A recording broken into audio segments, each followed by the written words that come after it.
Kalybayeva to rawandcookedvegan.com. It's great to have you, and I look forward to talking to you about all the things you're doing. But usually the way I start these interviews is ask you how you were raised. How was your family in relation to diet? Did your family know about healthy diet at all? Did they encourage that for you? Were they interested in fitness? So in other words, what was your childhood like? Okay. My family was very simple. We didn't have any particular diet. I think the only difference from today's family's life, I think my family had their own garden. Yep. And as a children, my sister and me, we were mostly, especially summer months, we were always in our garden. We have eaten all the time from our garden. No, that's good. That's good. No frozen foods, no fast food at that time. Wow. And did you grow up in Oslo? Are you from Oslo originally, or where are you from? No, I'm not from Oslo. My husband is from Oslo. Mm-hmm. I'm from actually ex-Soviet Union. Okay. Okay. And were you in a southern region or northern region? We are North Kazakhstan. It's Ural Mountains. Okay. Okay. So you had, did you have a garden in the summer, and then would it be fairly cold in the winter? Yes, it was cold. And what my mother and father, they usually did, they were fermenting foods for winter. Okay. Okay. So like, is there something like sauerkraut or maybe yes, kimchi, something like that, or? Yeah, sauerkraut. We had also, those pickles, tomatoes, all that stuff in big jars. Right, right. And we had potatoes, but not fermented. They were in storage. So, okay. And cabbage. So we had like winter foods. Okay. So you kind of had a background in your childhood of eating lots of natural foods already. Yeah? Yes, mainly. Okay. All right. Now, at what age did you become interested in changing your diet? Well, first I should ask you, did you eat meat? You ate meat and dairy products, and did they play a big part of your diet or a small part of your diet when you were growing up? I think it was important part, milk and meat. Yeah. Yeah, it was very normal, let's say, Russian culture food. Yes. Yeah. So a lot of meat, a lot of bread. So it was normal, usual stuff. And I don't want to go to my age, but about Sure. between 2004 2006, I started to look into the healthier lifestyle. Okay. Okay. And what were the reasons that you began to look into that? Was it for health reasons or ethical reasons or environmental reasons? My close friend, she got breast cancer. And I was really shocked, and I was a little bit scared even. And the thing that scared me most, that doctors couldn't tell her what was the reason. Yeah. So I started my own research, and the first thing I found, it was research made by one of the American universities. I found it online, saying that dairy products are one of the main reasons for breast cancer for women. Dairy products, yep. So my first thing was dairy products. I stopped dairy products immediately, maybe the day after I read that article. Did your friend, did she get treated? Did she pass away or did she? No, she survived and she's alive. But for me, it was first time when I really was interested to help, to find information, and every information I was finding, I was sending to her or telling to her, and she was implementing that. I was implementing in my life. So, all right. And what were some of the benefits both you and she noticed when you started to eat this new way? Did you notice some improvement in your own health? I didn't have any complaints for my health, so I really didn't feel any difference. I was very physically active before that also, but I just enjoyed it. I just enjoyed simple and, let's say, old way, you know, like secrets that maybe were forgotten by people. Right, right, absolutely. So that's interesting. So the first thing you heard about the breast cancer, so you dropped the dairy products, and then you kept researching. And as your research continued, did you eventually drop meat, eating meat, and you increased your eating of fruits and vegetables? At that time, I was living in Italy, and I started to read all literature available to me about health. And surprisingly, now how I look back, it was interesting that there was no book I read about meat, that meat is not good for our health. None of this book. And I remember also, because my mother tongue is Russian, I also ordered a few books from Russia. I didn't find there also nothing about meat. So, but I think because I started to eliminate, I eliminated dairy products step by step intuitively. I came to the point that I just decreased the meat consumption and increased fish consumption. So at one point, I came just maybe once a month meat, but mainly fish. Okay. And later, I came to the point that I was eating meat only if somebody was offering me some, you know, because in Italy it's very social. You go and visit people and you eat together. Right. But I wasn't preparing myself. So how I came to the no meat in my life, I read a book later when already I was in Norway, when I moved to Norway like 5 years ago, something like that. I read a book, The Ethics of Diet. And I just was amazed by the examples of those people, like Pythagoras, Platon, Rousseau, all those minds who kind of change our history. Yes. And I think I was, I just decided for myself that I wanted to be intelligent as them, you know. Yeah, sure. Yeah. And I did it for 1 year. And I felt amazing results. Okay, that's interesting. So with the dairy, you didn't notice a big change, but with the meat, you did. Yes. That's interesting. And what were some of the benefits? What were some of the good results? I kind of went through educational system for many years. Like I studied in Turkey, then I moved to Italy. I studied in Italy, then I moved to my master's to Norway, and I always was struggling a little bit. I was like, I never felt myself in top as a top student, you know. I was like, something, you know, I need more intelligence. Like brain power, yeah? Yes. And in 1 year after I changed, I eliminated meat from my diet. Yes. I got only top grades in my class. Wow, that's fascinating. So things came more easily, your mind was more clear, it wasn't as much of a struggle. Something happened. I can't compare myself to others, but I can compare myself before and after, and definitely there was a big difference. That's very interesting, very interesting.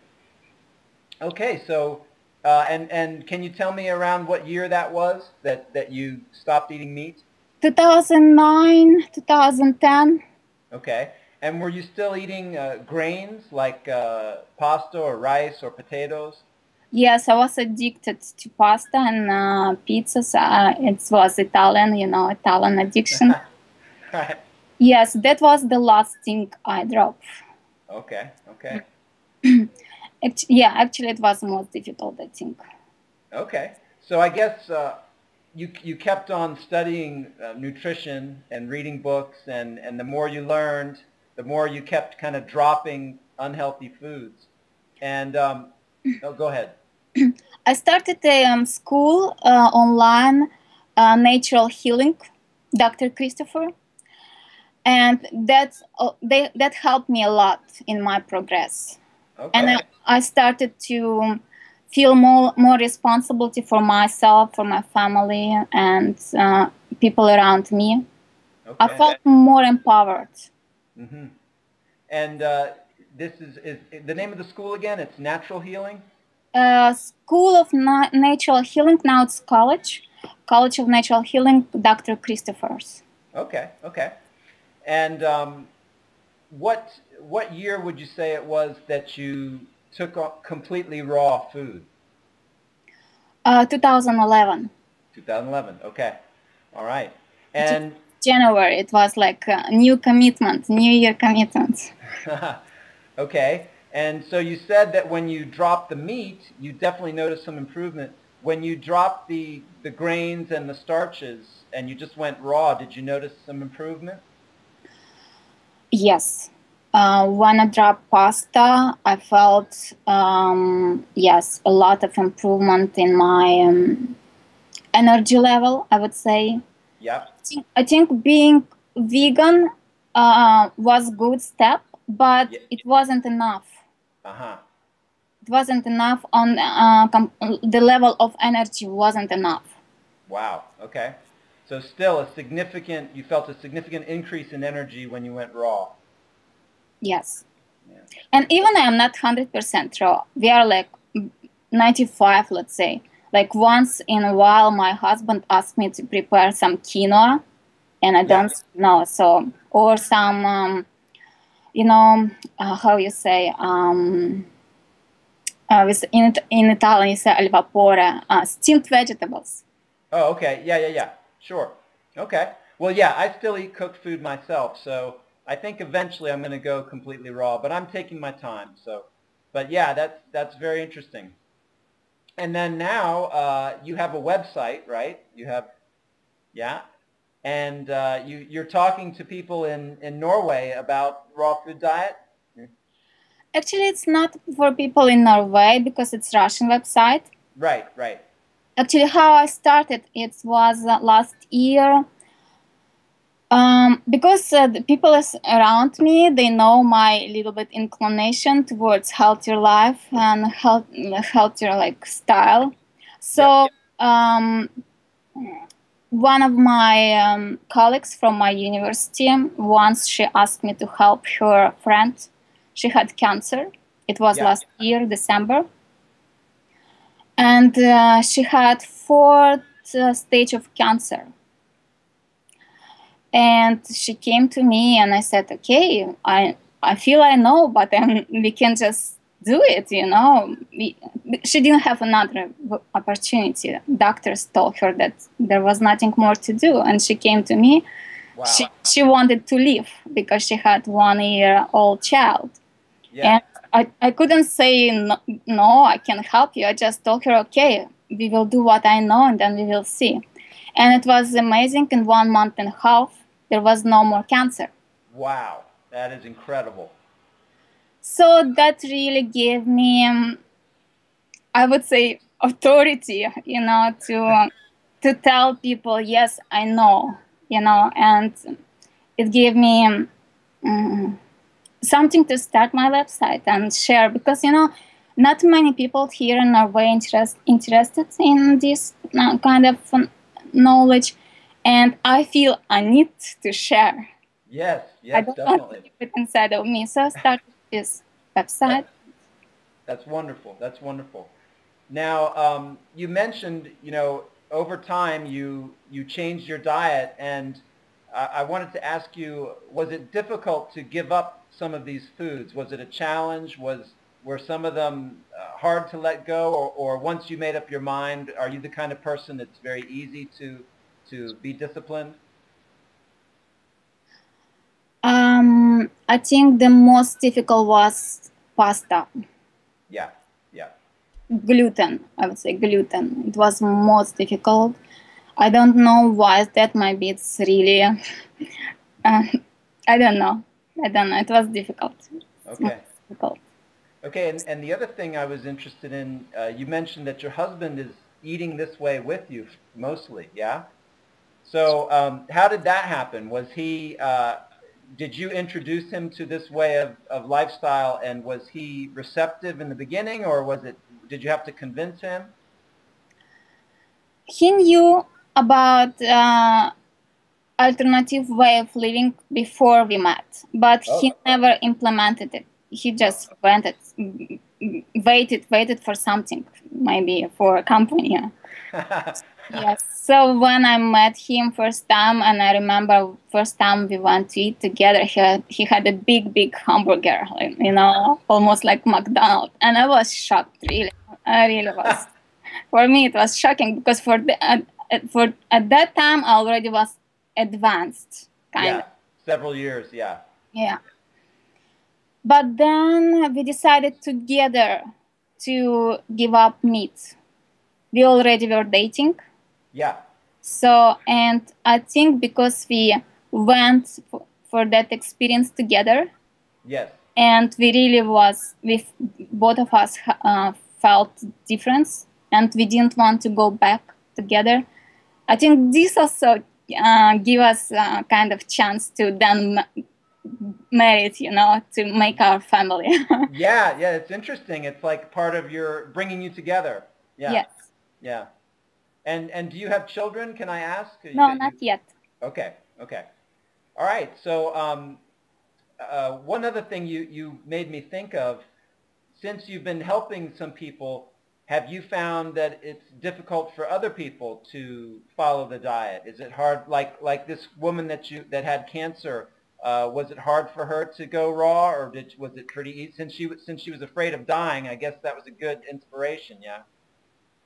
I think it definitely depends on people's commitment. She was totally committed to that. She didn't want it to play roulette, She just went for it. And it was also a little bit difficult period for me because she needed my support, and she was almost calling me every day, and I had, of course, other things to do. But the result was excellent. So, and after I met other people who wanted me to help them, but I didn't feel the same commitment. And for me, I have nothing to do, because what I do, I just give information people, and then it's their choice if they want to continue or implement it or not. So there was nothing for me to do.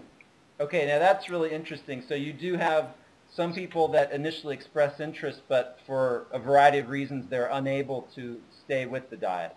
Those people that I met after, they weren't convinced that it was the way, because they wanted to go to doctors, and then after doctors to me. And there was all the time, there was like contradiction. Yes, yeah. It's amazing how little doctors know about this approach to health. It's amazing. Yes, I have no comments about that. Okay.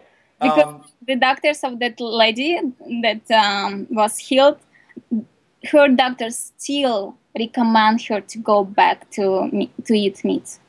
Still. So. Unbelievable.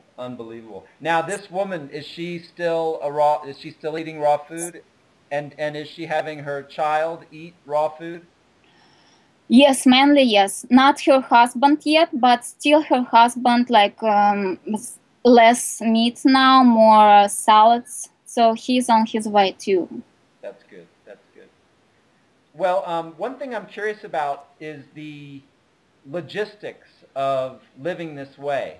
And do you find that you have to buy very large quantities of produce and fruit and storing them and that sort of thing? Like, for example, how many calories do you eat a day? I don't know nothing about calories, and I sincerely think calorie thinks it's American. Americans. Yeah. I don't know. I don't calculate my Okay. calories. But yes, of course, mainly what we buy, it's produce. It's greens, vegetables, fruits. Okay. And Yeah. would you say, if you were to guess, would you say what percentage of your diet is fruit and what percentage is vegetable? Mainly vegetables and less fruits. Uh-huh, interesting. Okay. And do you do any kind of supplementation with the B12 or vitamin D, anything like that? I have multivitamins and I have some supplements, but I'm not very good at that. Like Okay. have them, but not regular. Okay. Okay. And you feel like you have plenty of energy, that's never an issue. You're able to do all the work you need to do. You never feel as though you're getting exhausted because you're not getting enough food. Right? Exhausted because of food? No, I'm sometimes I feel exhausted if I haven't eaten right. Sometimes, for example, we are invited somewhere, and just for social thing, I have to eat something like cooked. Yeah. Yeah. After that, I always feel big difference. Like a hangover, right? Yeah. Yes. Yeah. Okay. All right. And do you find in Oslo, now you used to grow so many vegetables when you were a child. Is it difficult in Oslo to get good fruits and vegetables, or? Oslo is pretty well organized city, but of course, I don't believe that it's the same quality as you have your own garden. Yeah. So my dream that we will move somewhere, To the country, huh? yeah, Maybe. Yeah. or south. Yeah. Yeah. How are the winters in Oslo? Are they pretty long winter? Yeah, but yeah, after Italy, I feel I'm a little bit suffering here. Yeah. Yeah. I understand. All right. Can you tell the name of your website? The name of website is dancewithlivingfood.ru. But I have my YouTube channel in English and Russian, and English one is Dance with Living Food. Okay. Great. Great. And trying to think, what else was I going to ask you? Um, it sounds like your main interest in this diet was health reasons, but as you've studied these things and been doing this for more time, what feelings have you developed about the ethics of eating this way in terms of, killing animals, that sort of thing? I read a book, the Last Religion of Jesus, Yeah? or no, the Lost Religion of Jesus Christ. Yes, the Lost Religion of Jesus Christ. That really made impact on me. Uh-huh. I found out that Jesus, his main principles that he was kind of promoting was nonviolence, vegetarianism, and simple living. Uh-huh. And when I read that book, I felt I really want to go this way. Non-violence, vegetarianism, and simple living. I feel that it's very important. That's beautiful. Beautiful. And have you also, I'm sure, read about some of the environmental consequences of an animal-based diet? Of course, yes, I did. Yeah. Yes, it's very important, and it's I feel still that it's very important. I feel difference between people who eat meat and who don't. It's really big difference. People who eat meat, they don't know, they Yeah. don't notice it, Yeah. but there is big difference. Yeah, it's interesting. Many people say there's an increased sensitivity, kind of a more refined way of relating to the world. Yeah. All right. More sensitivity. I feel even, yeah, even on spiritual level, I feel like big increase of my spirituality. Interesting. Okay. Now, what can you tell me about fitness? Does fitness, exercise, play a role in your health routine? My profession, normally my profession is dance teacher. So I'm an ex-dancer. So dance was kind of always part of my life, even just, as my profession. Yeah, yeah. So, but lately I like practice yoga, Ashtanga yoga. Yep. And of course, I would like to be more consistent with my practice. But right now, I have my master thesis, and I have my website, and I have YouTube, and yeah, it's. Yeah, you are busy. You are busy. What are you getting your master's in? It's comparative and international education, Interesting. and I'm writing my thesis about home education. Okay. You might enjoy, I recently did an interview with Karen Ramsey, and she has a website called Raising Super Healthy Children. I read her book. Okay, so you know her. Yeah, she's great. She's great. Yes. Yeah. All right. I read her book like 2 years ago, I think. Yes, she inspired me a lot. Yeah, she's amazing. Yeah. Well, the only other thing, I guess you might tell a little bit about your website, and I think you have some recipes there, and you basically kind of teach people how to live this way, right? It's not exactly recipes because yes, of course, I give some examples of. Yeah. For example, my first lesson was how you start, and my recipe was buy a juice and make this simple juice, Yeah. Or Yeah. second step was eliminate dairy products. So how you eliminate dairy products? Make your almond milk, and there is a recipe of almond milk. Okay. So in this way, yeah, I would like, I would like to share more educational stuff, and recipes are just kind of tool to show how, in practical way, how you do it. Right. Right. I have found with several people that the more they do the raw food, the more they begin to like just eating the food by itself, in a large quantity with very little preparation. I think like Tonya Ogino, she said that she got into the gourmet preparation just so that she could share it with other people who don't really understand the diet. But she said for herself, she just likes to eat a piece of fruit naturally. It's her favorite. So have you found that to be true? You find you're eating more just very simple meals? Before I left Italy, I went to Italian cooking courses. Oh, okay. Yes, and I learned a lot. So I'm a good cook. So people really love my food. Okay. And I still enjoy to prepare my food. But of course, you enjoy do it for others. Yeah, sure. For yourself, of course, it's simple. It's like simple living, and it should be simple living. Right. One thing I'm curious to know, what do you do with water? Do you drink a lot of water, and do you drink purified water? Is that a concern for you? We have purifier. We have good water, and Norway is kind of famous with good water. Okay.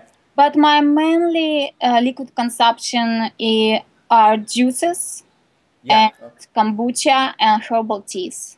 Okay. Yeah. Good. All right.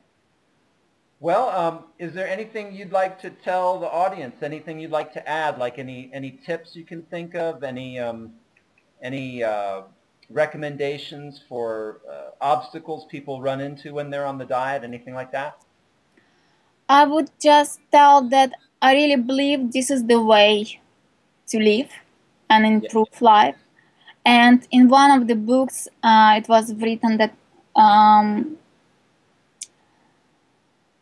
people are waiting for a second coming of Christ for, for the millennium. But millennium, it's what we need to do, prepare now, because in the millennium, animals will not be eating each other and people would be without meat.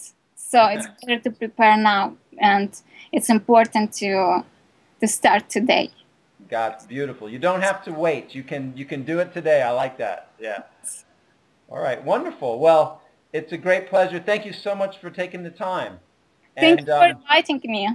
Oh, it's great. And I'll put on the video the name of your website, and if you think of anything that you'd like me to add, you can just send to me and I'll put it into the video. And once I have edited the video and posted it, I'll send you the link, okay? Thank you so much. Thank you. Thank you. Real pleasure. Okay. Thank you. Bye. Take care.